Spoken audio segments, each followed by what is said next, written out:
بسم اللہ الرحمن الرحیم یا ایہا الذین آمنوا اتقوا اللہ ولتنظر نفس ما قدمت لغد واتقوا اللہ ان اللہ خبیر بما تعملون۔ اے ایمان والو، اللہ سے ڈرتے رہو اور ہر شخص کو دیکھنا چاہیے کہ اس نے کل یعنی آخرت کے لیے کیا سامان بھیجا ہے، اور ہم پھر کہتے ہیں کہ اللہ سے ڈرتے رہو، بے شک اللہ تمہارے سب اعمال سے خبردار ہے۔ بسم اللہ الرحمن الرحیم، الحمد للہ رب العالمین، والصلاة والسلام على اشرف الانبیاء والمرسلین وعلى آلہ واصحابہ اجمعین ومن تبعہم بإحسان الى یوم الدین۔ قابل صد احترام حضرات شائقین و شائقات سچا پیغام، السلام علیکم ورحمۃ اللہ وبرکاتہ۔ آج کی محفل میراث النبی کے نورانی پروگرام میں آپ کا استقبال ہے۔ اہلا و سہلا مرحبا۔ ہم آپ تمام حضرات و مستورات کا خیر مقدم کرتے ہیں۔ محترم حضرات و خواتین، تعلیم کا آغاز ہو رہا ہے۔ سب سے پہلے آداب تعلیم کا لحاظ کرتے ہوئے تعلیم کی طرف متوجہ ہو جائیں۔ پورے دھیان سے سننا، عمل کی نیت سے سننا اور تبلیغ کی نیت سے سننا، یعنی سنی ہوئی باتیں دوسروں تک پہنچانے کے جذبے سے سننا۔ چند خاص آداب تعلیم ہیں، امید ہے کہ آپ حضرات ان آداب کا ضرور خیال رکھیں گے۔ جزاکم اللہ۔ بسم اللہ الرحمن الرحیم۔ حضرت اکرمہ رضی اللہ عنہ کہتے ہیں کہ بنی اسرائیل میں 3 قاضی تھے، ان میں سے کسی ایک کا انتقال ہو گیا، پھر اس جگہ کو پر کر لیا گیا۔ انہوں نے خوب فیصلے کیے، پھر اللہ تعالیٰ نے ان کا امتحان لینے کے لیے ایک فرشتہ بھیجا۔ فرشتے نے ایک آدمی کو دیکھا، وہ اپنی گائے کو پانی پلا رہا ہے، گائے کے پیچھے اس کا بچڑا کھڑا ہوا ہے۔ فرشتے نے گھوڑے پر سوار ہو کر بچھڑے کو اپنے پیچھے لگا لیا، چنانچہ وہ بچڑا گھوڑے کے پیچھے پیچھے چلنے لگا۔ گائے والا اور یہ فرشتہ دونوں پہلے قاضی کے پاس مقدمہ لے کر آئے۔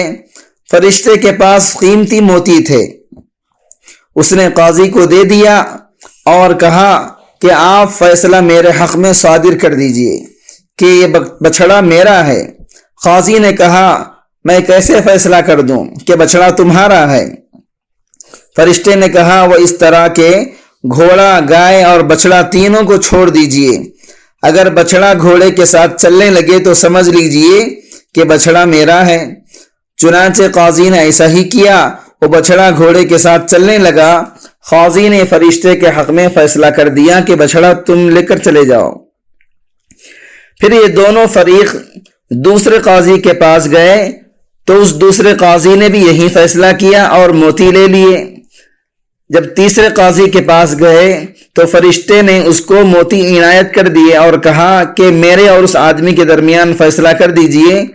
یہ سن کر قاضی نے کہا مجھے تو حیض آ رہا ہے۔ فرشتے نے کہا سبحان اللہ، کیا کہہ رہے ہیں، مرد کو بھی حیض آتا ہے؟ قاضی نے جواب دیا کہیں ایسا ہوا ہے کہ گھوڑا بچڑا جنتا ہو؟ چنانچہ قاضی نے گائے والے کے حق میں بچڑے کا حکم صادر کر دیا۔ امام دمیری رحمت اللہ علیہ کہتے ہیں انہی جیسے قاضیوں کے بارے میں اللہ کے رسول صلی اللہ علیہ وسلم نے ارشاد فرمایا 2 قاضی جہنم میں ہوں گے اور 1 قاضی جنت میں ہوگا۔ کمینہ کون ہے؟ دانشمندوں کا قول ہے کہ کم ظرف اور کمینے لوگوں سے معاملات نہ کیا کرو۔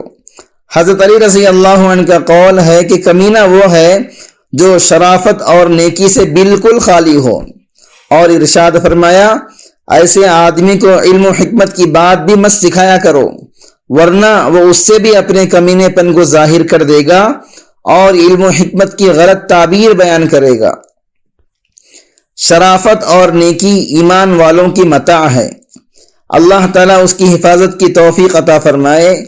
بے وفا اور بے مروت بھی شرافت سے عاری ہوتا ہے، ایسے لوگوں کی صحبت سے بچو۔ بخیل شیطان کا دوست ہے اور سخی اللہ کا دوست ہے۔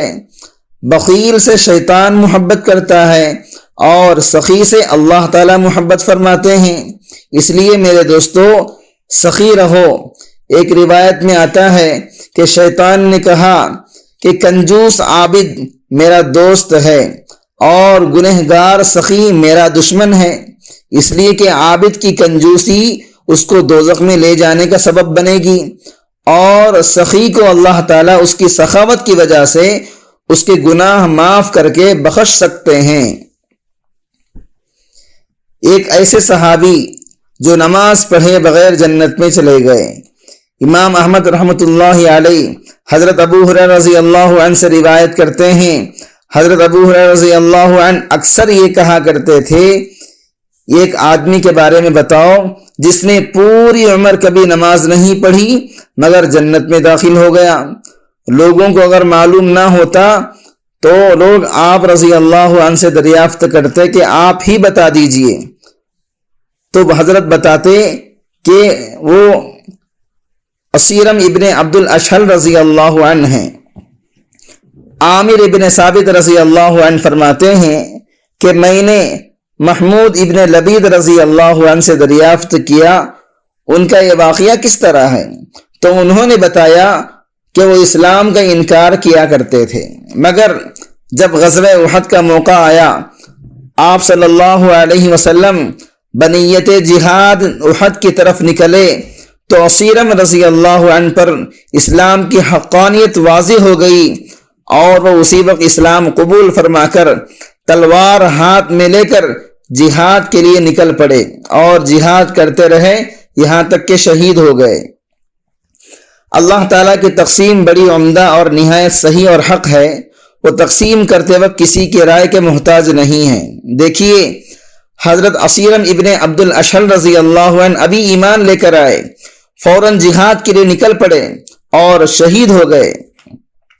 اس دوران کسی نماز کا وقت نہیں آیا کہ نماز پڑھ سکیں۔ نماز باجماعت سے پہلے یہ خود ہی اپنی نماز میت کے لیے بارگاہ عزدی میں حاضر ہو گئے۔ انہوں نے تو نماز نہیں پڑھی لیکن حضور صلی اللہ علیہ وسلم اور صحابہ رضوان اللہ تعالی علیہم اجمعین نے ان کی نماز جنازہ پڑھی۔ کیا خوش نصیب کہ بغیر کچھ کیے اور کرائے جنت کے مستحق ہو گئے۔ یہ ان کی اپنی قسمت ہے کہ جان کا نذرانہ پیش کیا اور شہید اسلام بن گئے۔ اللہ تعالیٰ سے ہمیشہ نیک اور آسان راستہ طلب کرنا چاہیے کہ اے اللہ ہم کو آسان اور سہل راستوں اور نیکیوں کے ذریعے جنت عطا فرما دیجئے۔ امتحان کے ہم لائق نہیں، صرف آپ کی نظر کرم اور رحمت خاص کے محتاج ہیں۔ عبادات اور ریاضات بھی کبھی کبھی اللہ رب العزت کی بارگاہ میں قبول نہیں ہوتے۔ ایسے حالات میں جو لوگ اپنی نیکیوں اور تقوی پر بھروسہ اور تکیہ کرتے ہیں وہ خسارے میں رہ جاتے ہیں۔ ہمیشہ اللہ تعالیٰ کی رحمت اور اس کا کرم طلب کرتے رہو کہ اس کے بغیر نجات ناممکن ہے۔ محترم ناظرین کرام، اس دینی اور ایمانی بیان کو سننے کے دوران ہی اس کو لائک کر دیجئے اور شیئر بھی کر دیجئے تاکہ دوسرے بھی اس سے فائدہ اٹھا سکیں۔ اللہ آپ کو جزائے خیر عطا فرمائے۔ بنی اسرائیل میں ایک عورت کا شوہر باہر گیا ہوا تھا، اب اس عورت کا تعلق ایک دوسرے آدمی سے ہو گیا اور بدکاری ہوتی رہی، زنا ہوتا رہا۔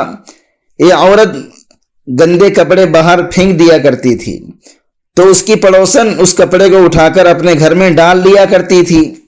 اس زمانے میں سفر بھی بڑے طویل ہوا کرتے تھے، لمبے لمبے ہوا کرتے تھے، ایک سال دو سال تک لوگ سفر میں رہ جاتے، اور آج کل تو سالوں کا سفر گھنٹوں میں ہوا کرتا ہے۔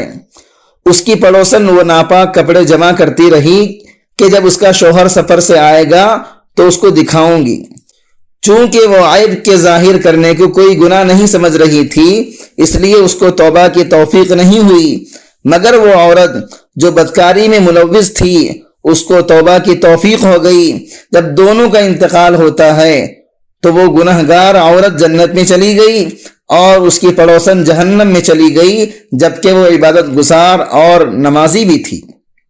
اس لیے مومن کے عیب کو ہمیشہ چھپانے کی کوشش کرنی چاہیے۔ اللہ تعالیٰ بندے کی بڑی پردہ پوشی فرماتے ہیں، جبکہ اللہ تعالیٰ سب کچھ جانتے بھی ہیں۔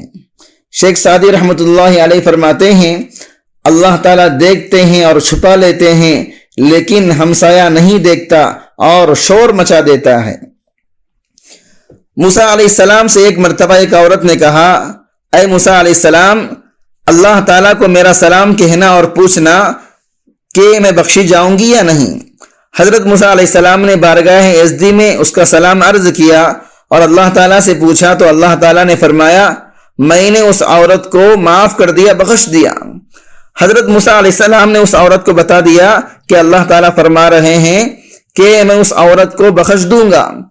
تو اس عورت نے کہا، میں نے 100 مرتبہ زنا کیا ہے، تب بھی اللہ تعالیٰ مجھے معاف کر دیں گے؟ حضرت موسیٰ علیہ السلام نے فرمایا، یہ تو مجھے معلوم نہیں، میں اللہ تعالیٰ سے معلوم کر لیتا ہوں۔ چنانچہ اللہ رب العزت کی بارگاہ میں عرض کیا، اے الہ العالمین، وہ عورت تو اس طرح کہہ رہی ہے۔ تو اللہ تعالیٰ نے فرمایا، اس نے جب گناہوں کو ظاہر کر دیا اور ہمارے بولنے پر ایمان نہیں رہا تو اب اس کی مغفرت نہیں کریں گے۔ اس واقعے سے معلوم ہوا کہ جس طرح گناہ کرنا بری چیز ہے، اسی طرح گناہوں کو نہ چھپانا اور ظاہر کر دینا بھی بہت بڑا گناہ ہے۔ کفارہ مجلس کی دعا پڑھ لیجئے۔ سبحانک اللہم و بحمدک، اشہد ان لا الہ الا انت، استغفرک و اتوب الیک۔ معزز شائقین و شائقات سچا پیغام، آپ کو اندازہ لگ گیا ہوگا کہ یہ مضمون کتنا اہم ہے اور کس قدر فائدہ مند ہے۔ کم سے کم درجے میں سوشل میڈیا کے ذریعے سے بھی ہم اس کو زیادہ سے زیادہ شیئر کریں گے تو دعوت کے فریضے کی کوششوں میں ہم بھی اپنا کچھ حصہ ڈالنے والے بن سکتے ہیں۔ لہٰذا زیادہ سے زیادہ اس کو عام کریں تاکہ پوری دنیا کے ہندوؤں کی غلط فہمی دور ہو جائے اور انہیں یہ زمینی حقیقت معلوم ہو جائے اور وہ اپنے اصل مذہبی لیڈر پیغمبر آخر الزماں حضرت محمد الرسول اللہ صلی اللہ علیہ وسلم کو ماننے پر مجبور ہو جائیں اور کلمہ پڑھ کر آپ کے ساتھ ساتھ وہ بھی جنت میں جانے والے بن جائیں۔